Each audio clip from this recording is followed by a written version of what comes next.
Voici un exercice concret sur le chapitre des suites numériques, suites arithmétiques ou géométriques dans ce cas-ci, ou plus communément appelé aussi problème ou exercice de transfert.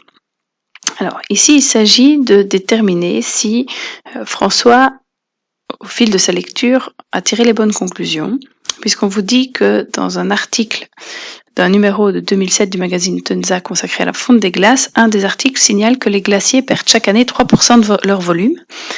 Et à la lecture de cet article, François en conclut très rapidement que les glaciers vont donc perdre 30% de leur volume en 10 ans. On vous demande si cette déduction est correcte ou non.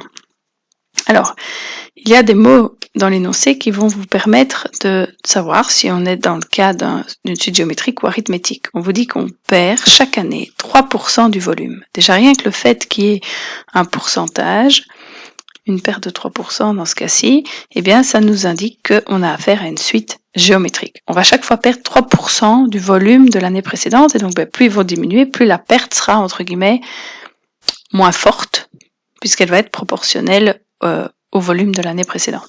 Donc suite géométrique avec une raison de 1 moins 3%. Alors si je mets tout en nombre décimal, ça fait, bon, tout en pourcentage d'abord, 100% moins 3%, ça fait 97%. 97% en nombre décimal, ça fait 0,97. Autrement dit, d'année en année, il va me rester 97% du volume de l'année précédente. Bien, si j'ai affaire à une suite géométrique, le volume à l'année 10, je vais peut-être plutôt renommer, donc U0, c'est, je vais appeler ça le volume initial, U1, c'est le volume à la fin de la première année, après un an. Le volume après un an, c'est donc 97% du volume initial. Autrement dit, c'est 0,97 fois U0. Attention qu'ici, j'ai commencé volontairement U0, volume initial auquel je n'ai pas encore touché. U1, j'ai indiqué le volume après un an de fonte de glace.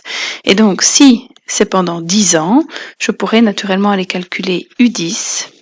Mais U10, c'est U1 fois Q exposant 9, ou U0 fois Q exposant 10. Entre le volume initial et le volume après 10 ans de fonte, j'ai bien, entre guillemets, 10 sauts à faire dans ma suite. U0, U1, U2, U3. Après 3 sauts, je suis donc après 10 sauts arrivé à U10. Chaque saut représente une multiplication par Q. Donc pour passer de U0 à U10, je multiplie par Q exposant 10. U10, c'est le volume initial fois Q exposant 10, donc ça fait U0 fois 0,97 exposant 10. Nous, ce qu'on cherche à savoir finalement, c'est quel est le volume qui va rester. 0,97 exposant 10, c'est le seul calcul que je dois ici réaliser à la calculatrice.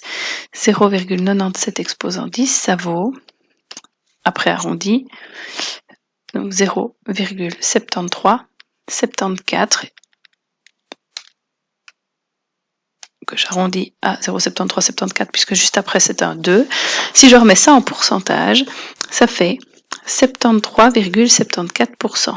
Alors c'est 73,74% du volume initial. La réponse c'était est-ce que les glaciers perdent 30%? La réponse c'est non, puisque si je fais 100% moins 73,74, ça me fait en réalité une perte de 26,26%. C'est très proche des 30%, mais c'est quand même légèrement inférieur, puisque, comme j'avais dit au début, on va toujours perdre 3% d'année en année, mais 3% d'un volume qui sera légèrement inférieur à celui des années avant. Et donc les conclusions de François, c'est évidemment qu'il a été un petit peu vite, il a simplement fait 3 fois 10, comme s'il était dans une suite arithmétique.